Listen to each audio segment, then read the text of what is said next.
Guys like the B-52s, the kids that wear the flower pots in their hairs, Devo, all these guys started emulating the runs on my guitar that they had dug up from my old albums. They don't realize it, but they're the ones who brought Dick Dale back again. Who's Dick Dale, you ask? To find out, let's look back at the early 60s and the hottest new fad since the twist, surfing.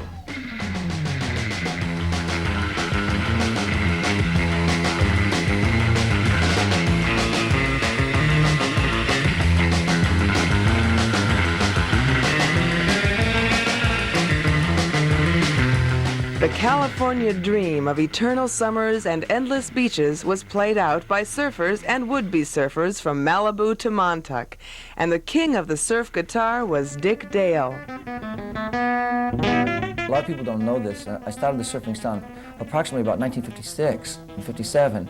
The surfing sound was the feeling that I got when I was out surfing.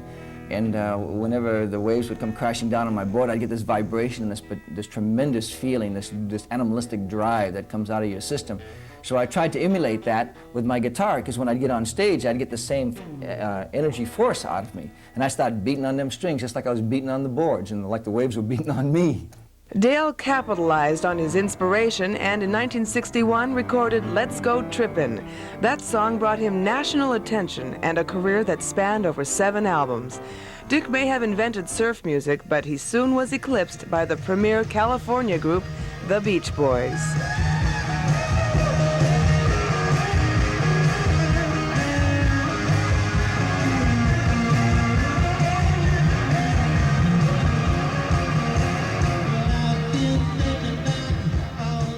Mike Love feels their songs became more than just surf music. They were about a way of life. That's our tradition. We like that. I live that lifestyle kind of. I'm out here in the deck of my hot tub overlooking the surfing spot down below, you know. And, we're just trying to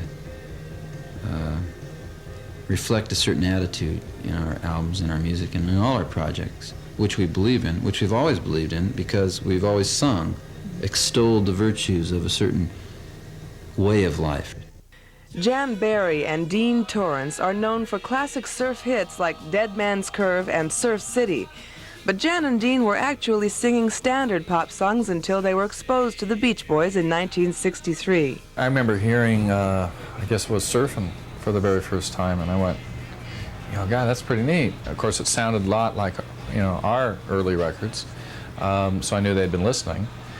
But the subject matter, surfing, they're singing about surfing, and I started thinking, who would be interested in surfing in Pocatello?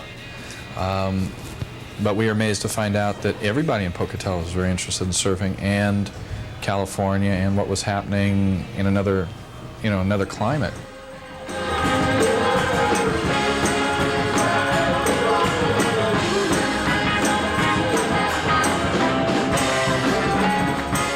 Jan and Dean are still going strong, but in the mid-60s, the carefree sound they popularized began to lose its sunny outlook.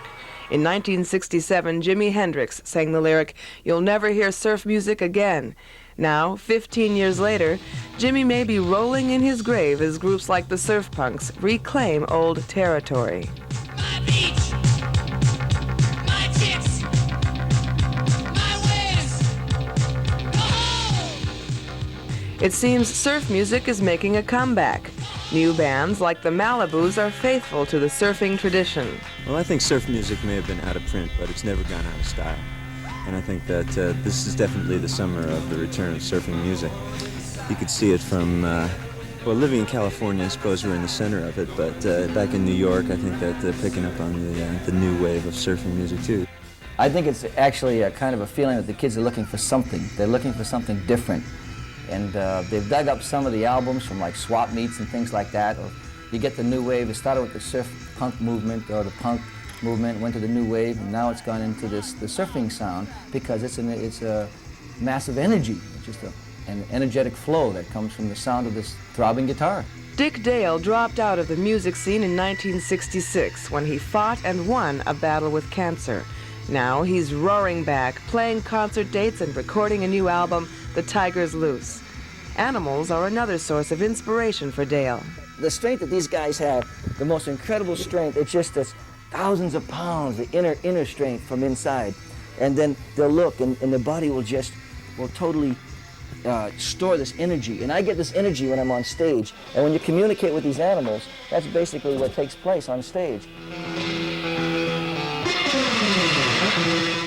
I've sat back and watched all these groups and all these bands. They say, Dick Dale, come back and perform, come back and perform. And I've been sitting home and watching all this stuff happen and all these guys, and then all of a sudden, I just said, just like the old tiger, the old man, watches the babies go out and do their thing, but the old man comes out, and it's time for me to come out and give the message. It's time for the old tiger to come out, and that's why I'm coming back.